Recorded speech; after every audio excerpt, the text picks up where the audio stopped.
ସାଙ୍ଗମାନେ YouTube thumbnail ମାନେ ଓଡ଼ିଆରେ ଲେଖିବା ପାଇଁ ହେଲେ ମାନେ ଲ୍ୟାପଟପ୍ ଦରକାର ନାହିଁ, ସେ ପିସି ବି ଦରକାର ନାହିଁ, ମାନେ ଗୋଟେ ସ୍ମାର୍ଟଫୋନ୍ ଅଛି ତ ଭାବିନିଅ କାମ ଆମର ଓଡ଼ିଆରେ ଲେଖିବା ପାଇଁ ହେଲେ ହେଇଯିବ। ତ ମାନେ ସେଥିପାଇଁ ମାନେ କିଛି ଆପ୍ସ ବି ଡାଉନଲୋଡ଼୍ କରିବା ପାଇଁ ପଡ଼ିବନି କି ମାନେ କ୍ରୋମ୍ ବ୍ରାଉଜର୍କୁ କହିବିନି ଯେ ଯାଅ ସେଇଠୁ ଡାଉନଲୋଡ଼୍ କରିକି ଆଣ ବୋଲି, ସେମିତି ବି କିଛି ମାନେ କହିବିନି। ତ ଭିଡ଼ିଓ ଷ୍ଟାର୍ଟ କରିବା। ଆଉ ଯଦି ଭିଡ଼ିଓଟି ଯଦି ଭଲ ଲାଗେ ଲାଇକ୍ କରିଦେବ, ସେୟାର କରିଦେବ, ସବସ୍କ୍ରାଇବ୍ କରିଦେବ। ତ ଚାଲ ଯିବା ମାନେ ମୋବାଇଲ୍ ସ୍କ୍ରିନ୍କୁ ଏବେ ସାଙ୍ଗମାନେ ମୋବାଇଲ୍ ସ୍କ୍ରିନ୍ ଓପନ୍ କରିବା। ତ ସାଙ୍ଗମାନେ ଯଦି ପିକ୍ସେଲ୍ ଆପ୍ ଆଉ ଯଦି ଅଟୋ ସ୍କେଚକୁ ମାନେ ଆପ୍ସ ନାହିଁ ତ ଡାଉନଲୋଡ଼୍ କରିଦେବେ ମାନେ ପ୍ଲେ ଷ୍ଟୋରରୁ।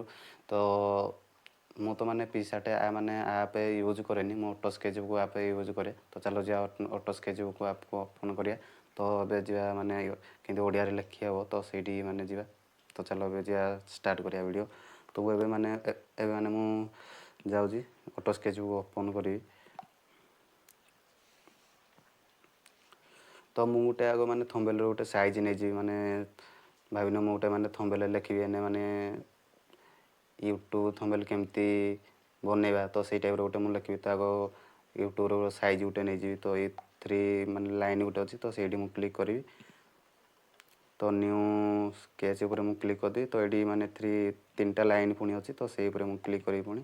ତ ଏଇଠି ମାନେ ସ୍କ୍ରୋଲ୍ କରିବେ, ତ ଏଇଠି ମାନେ HDର ଗୋଟେ ମାନେ ଅଛି 920, ତାପରେ 1080। ତ ସେଇ ଉପରେ କ୍ଲିକ୍ କଲେ ସେମାନେ ଆସିବ ଭାରି ମାନେ ୟୁଟ୍ୟୁବ୍ ଥମ୍ବନେଲ୍ର ସାଇଜ୍ ଗୋଟେ ଆସିବ ଭାରି।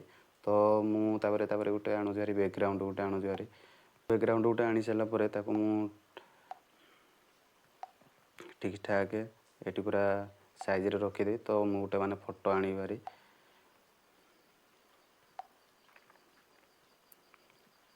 ମୋର ଗୋଟେ ମାନେ ଫଟୋ ଆଣିବି ଭାରି, ଭଲ ଫଟୋ।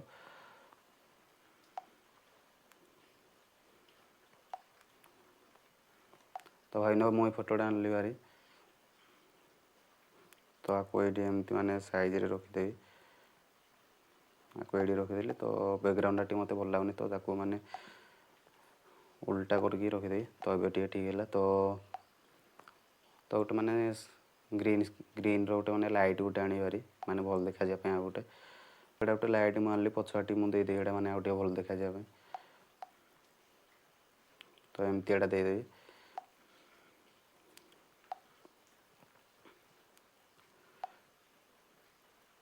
ତ ଏମିତି ଆଉ ମାନେ ଆଉ କିଛି ବି କରିବାନି। ତ ଚାଲ ଯିବା ମାନେ କେମିତି ମାନେ ଓଡ଼ିଆରେ ଲେଖି ହେବ, ତ ସେଇ ଟପିକ୍ ଉପରେ ଯିବା। ତ ମୁଁ ଏବେ ସେୟାର କରିବି ମାନେ ପିକ୍ସେଲ୍ ଲ୍ୟାବ୍କୁ ସେୟାର କରି। ଆପଣମାନଙ୍କର ଯଦି ପିକ୍ସେଲ୍ ଲ୍ୟାବ୍ ନାହିଁ ତ ପ୍ଲେ ଷ୍ଟୋର୍ ଯାଇକି ମାନେ ଡାଉନଲୋଡ଼୍ କରିଦେବେ।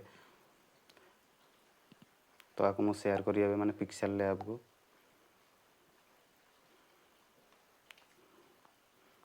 ତ ଅଲରେଡ଼ି ମୋର ମାନେ ଆସିଛି ଭାରି। ତ ଆକୁ ଏବେ ଲେଖିବାକୁ ହେଲେ ମାନେ ଏଇ ଉପରେ ପ୍ଲସ୍ ଚିହ୍ନ ଯେଉଁ ଦେଖାଯାଉଛି ତ ସେଇ ଉପରେ କ୍ଲିକ୍ କରିବେ। ତ ଟେକ୍ସଟ ଉପରେ କ୍ଲିକ୍ କରିବେ।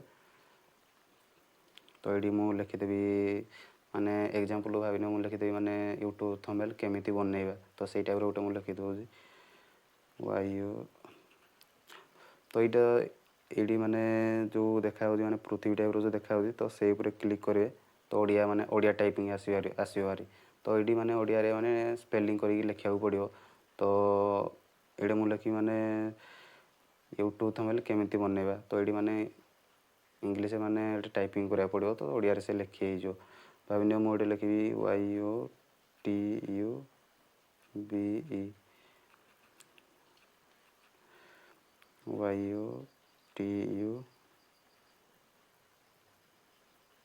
YOUTUBE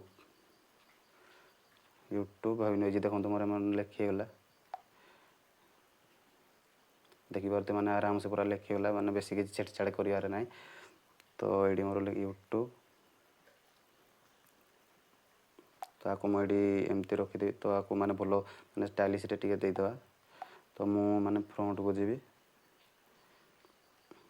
ଫ୍ରଣ୍ଟକୁ ଆସିଲା ପରେ ଏଇଠି ମାନେ ଅଛି ଭାରି ମାନେ ଯେତେ ମାନେ ଭଲ ମାନେ ଷ୍ଟାଇଲିଶ୍ର ଅଛି ସବୁ। ଏଇଠି ଆପଣ ମାନେ ନିଜ ଚଏସ୍ ଉପରେ ଦେଇପାରିବେ। ଆଉ ଭାବ ଏଇଟା ମୋତେ ଭଲ ଲାଗିଲା, ଏଇଟା ମୁଁ ଦେଇଦେଲି।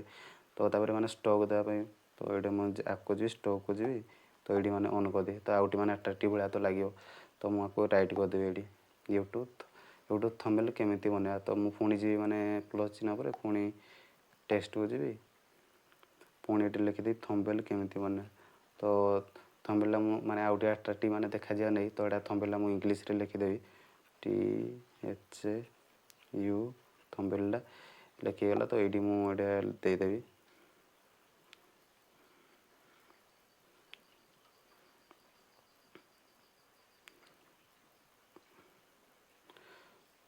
ତ ଆକୁ ଆଉ ଟିକେ ମାନେ ଷ୍ଟାଇଲିଶ୍ରେ ଦେଖାଯିବା ନାଗି ମାନେ ଷ୍ଟକ୍ ଦେଇଦେବା କିଛି। ତ ଷ୍ଟକ୍ ଦେବା ଆଗରୁ ଫ୍ରଣ୍ଟ ମୁଁ ଦେଇଦେବି ମାନେ ଷ୍ଟାଇଲିଶ୍ ଫ୍ରଣ୍ଟ ଗୋଟେ, ଫ୍ରଣ୍ଟ ଏଇଟା ଚଳିଯିବ ତ ଥାଉ। ତ ମୁଁ ଦେଇଦେବି ମାନେ ଷ୍ଟକ୍ ଦେଇଦେବି, ତ ଆଉ ଟିକେ ମାନେ ଆଟ୍ରାକ୍ଟିଭ୍ ଲାଗିବ। ତ କଲରିଂ କରିଦେଲେ ଆଉ ଟିକେ ବେଟର୍ ଲାଗିବ ମୁଁ ଭାବୁଛି। ତ କଲର୍ ଟିକେ ଦେଇଦେଲେ ଏଇଟା କଲର୍କୁ ଯାଇକି, ତ ଏଇଟା ମାନେ ସବୁ କଲର୍ ଅଛି, ତ ଆପଣଙ୍କ ଚଏସ୍ ଉପରେ ଆପଣ ଦେଇପାରିବେ। ତ ଏଇଟା ମୋତେ ଭଲ ଲାଗୁନି, ତ ଏଇଟା ବି ମୋତେ ଭଲ ଲାଗୁନି, ତ ୟେଲୋଟା ଭଲ ଲାଗୁଛି, ତ ୟେଲୋଟା ଥାଉ। ତ ତାହେଲେ କେମିତି ବନେଇବା,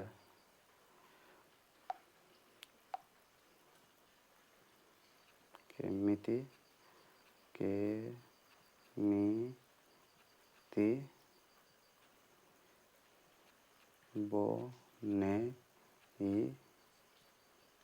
ବନେଇବା। ତ ମୁଁ ଯେମିତି ମାନେ ସ୍ପେଲିଂ କରିକି ଲେଖୁଛି, ତ ସେଇ ଟାଇପ୍ର ମାନେ ସ୍ପେଲିଂ କରିକି ଲେଖିବାକୁ ପଡ଼ିବ, ନହେଲେ ତ ଏମିତିରେ ମାନେ ଲେଖି ହେବନି ଓଡ଼ିଆରେ। ତ ଏଠି ମୁଁ ଏବେ ଓକେ କରିଦେବି। ତ ଅଲରେଡ଼ି ମୋର ହେଇଗଲା। ତ ପୁଣି ଯିବି ମାନେ କଲର୍କୁ ଯିବି, ଏବେ କଲର୍କୁ ଯିବି ମାନେ କଲର୍ ଟିକେ ଦେଇଦେବା। ତ ଯଦି ମାନେ ଆଉ ଟିକେ ମାନେ ଷ୍ଟାଇଲିଶ୍ ଯଦି କଲର୍ ମାନେ ଦରକାର, ତ ଏଇଠି ଅଛି ମାନେ ଜେନେରେଟ୍କୁ ପଳେଇଲେ ମାନେ ସିଏ ପୁରା ଅଲଗାର ମାନେ ଷ୍ଟାଇଲିଶ୍ର ଟିକେ ମାନେ ଆସିବ ଭାରି କଲର୍।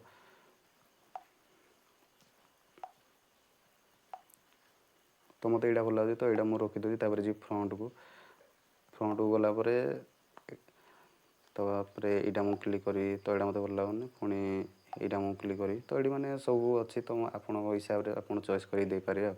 ଏଇଟା ମୁଁ ମାନେ ଦେଇଦେଉଛି। ତ ଦେଖନ୍ତୁ ମାନେ ଓଡ଼ିଆରେ କେମିତି ପୁରା ଲେଖି ହେଇଗଲା। ତ ମୁଁ ଷ୍ଟକ୍ ଟିକେ ଏଟାରେ ଦେଇଦେବି, ତ ଭଲ ଲାଗିବ ଆଉ ଟିକେ।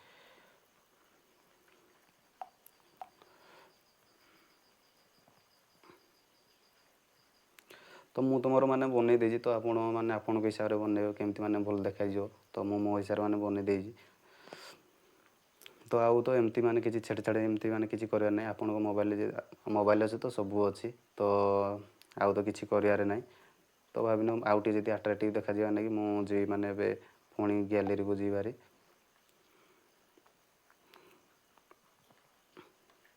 ଏଇଠି ମାନେ ମୁଁ ଡାଉନଲୋଡ଼୍ କରିଦେଲି ନା ରଖିଦେଇଥିଲି ୟୁଟ୍ୟୁବ୍ ମାନେ PNG କେତେଟା ମୁଁ ଡାଉନଲୋଡ଼୍ କରିଦେଇଥିଲି। ତ ଆକୁ ଏଇଠି ମୁଁ ମାନେ ଦେଇଦେବି ଏଇଠି ଏମିତି। ତ ଆଉ ଟିକେ ମାନେ ଆଟ୍ରାକ୍ଟିଭ୍ ଦେଖାଯିବା ନାଗି ଭାବିନି ମୁଁ ଆକୁ ଏଇଠି ଦେଇଦେଲି, ଏଇଠି ଆକୁ ଦେଇଦେଲି ଏମିତି। ତ ଆଉ ଟିକେ ମାନେ ଭଲ ଦେଖାଗଲା। ତ ଆଉ ଗୋଟେ ମୁଁ ଆଣିବାରି ମାନେ ୟୁଟ୍ୟୁବ୍ PNG ଆଉ ଗୋଟେ ଆଣିବାରି। ତ ଡାଉନଲୋଡ଼୍କୁ ଯିବି, ଏଇଟା ଏଇଠି ଦେଇଦେବି।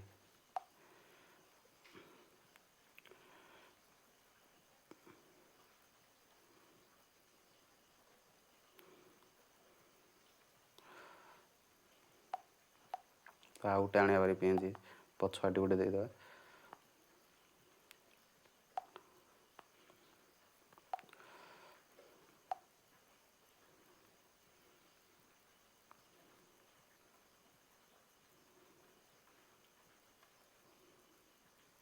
ତ ଅଲରେଡ଼ି ମାନେ ହେଇଯାଇଛି। ତ ମାନେ ଫଟୋଟାକୁ ଯଦି ଆପଣ ଯଦି ଜୁମ୍ କରିବା ପାଇଁ ଚାହୁଁଛନ୍ତି, ତ ଏଇଟା ମାନେ ପ୍ଲସ୍ ଚିହ୍ନ ଆଉ ଗୋଟେ ଅଛି, ତ ଏଇଟା ମାନେ କ୍ଲିକ୍ କରେ, ତାକୁ ଏମିତି ଜୁମ୍ ଆଉଟ୍ କରେ, ପୁଣି ହାତରେ ମାନେ ଏମିତି କରିବା, ଏମିତି କଲେ ସେ ମାନେ ହେଇଯିବ ଆରାମସେ। ତ ଅଲରେଡ଼ି ମାନେ ପୁରା ୟୁଟ୍ୟୁବ୍ ପୁରା ଲେଖି ହେଇଗଲା, ମାନେ ଥମ୍ବନେଲ୍ ମାନେ କ୍ରିଏଟିଭ୍ ହେଇଗଲା। ତ ମାନେ ଭିଡ଼ିଓଟି ଯଦି ଭଲ ଲାଗେ ଲାଇକ୍ କରିଦେବ, ସେୟାର୍ କରିଦେବ, ସବସ୍କ୍ରାଇବ୍ କରିଦେବ। ତ ଚାଲ ନେକ୍ସଟ୍ ଭିଡ଼ିଓ ଦେଖା ହେବା।